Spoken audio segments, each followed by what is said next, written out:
বাংলাদেশ শ্রমিক কল্যাণ ফেডারেশন গোবিন্দগঞ্জ উপজেলা শাখার সম্মানিত সভাপতি বড় ভাই আল মাহমুদ চিনু এবং আমাদের 6 নং গর্ভস্থান শাখার সম্মানিত সেক্রেটারি মাওলানা মোহাম্মদ আজিজুল ইসলাম সবুজ আরও উপস্থিত রয়েছেন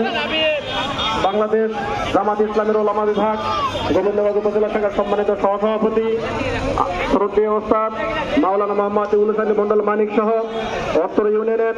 এবং বিভিন্ন ওয়ার্ডের বিভিন্ন দায়িত্বশীল ভাইয়েরা বাংলাদেশ জামাত ইসলামী আজকে যে প্রোগ্রাম আমরা আল্লাহ তাআলার প্রথমে শুকরিয়া আদায় করি দীর্ঘ 17 বছর পর যে মহান আল্লাহ রব্বুল আলামিন আমাদের এই উন্মুক্ত পরিবেশে কোনো প্রকার পুলিশি অনুমতি ছাড়া কোনো প্রকার ভয় ভীতি ছাড়া যে আল্লাহ তাআলার অশেষ মেহেরবানিতে আজকে একটি উন্মুক্ত পরিবেশে আমরা ইফতার মাহফিলে বসা এবং কথা বলার জন্য সুযোগ পেয়েছি সেই মহান আল্লাহ তাআলার সামনে শুকরিয়া আদায় করতে সকলে বলছে আলহামদুলিল্লাহ। দরুদ সালাম পেশ করছি যার আনিত আদর্শ বাস্তবায়ন করার জন্যই বাংলাদেশ জামাত ইসলামী এই বাংলার জমিনের প্রত্যেকটি ঘরে দরজার করা নাড়িয়ে নাড়িয়ে ইসলামের দাওয়াত দিয়ে যাচ্ছেন সেই নবীর প্রতি খুশি হয়ে দরদ মাখা ভালোবাসা মাখা দরুদ সালাম পেশ করছি সকল বলছে সাল্লাল্লাহু আলাইহি ওয়াসাল্লাম। সম্মানিত ভাইয়েরা আমার, অনেক মেহমান এখানে বসা আছেন, কথা খুব সংক্ষেপে শেষ করবো ইনশাআল্লাহ। আপনারা অবগত আছেন এই দীর্ঘ 17 বছর এই ফ্যাসিস্টের যে নির্যাতনের শিকার আমরা হয়েছি, আল্লাহ রাব্বুল আলামিন কোরআনুল কারীমে ঘোষণা করেছেন ইল্লা তাগফিরু আযিবুকুম আযাবান আলীমা। আল্লাহ পাক বললেন তোমাদের কি হলো, তোমরা বের হচ্ছ না কেন? আগামীতে আমরা যদি আবারও হাত গুটে বসে থাকি, আল্লাহ পাক যেহেতু বললেন আযিবুকুম আযাবান আলীমা, আল্লাহর রাস্তায় যদি কাজ না করি,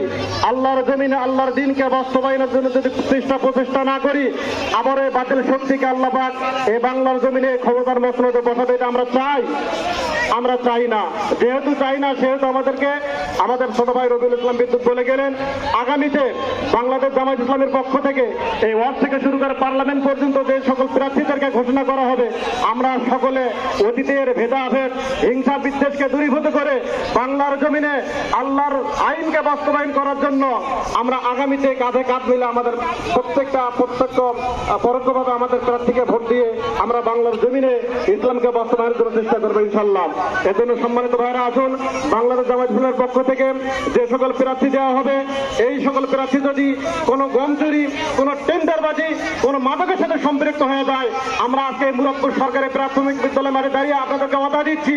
আমাদের যেই সকল মেম্বার ভাইয়েরা আপনাদের ওয়ার্ডে থাকবেন, যদি কোনো প্রকার কোনো দুর্নীতি আপনাদের মাঝে আপনার লক্ষ্য করেন, দেখতে পান,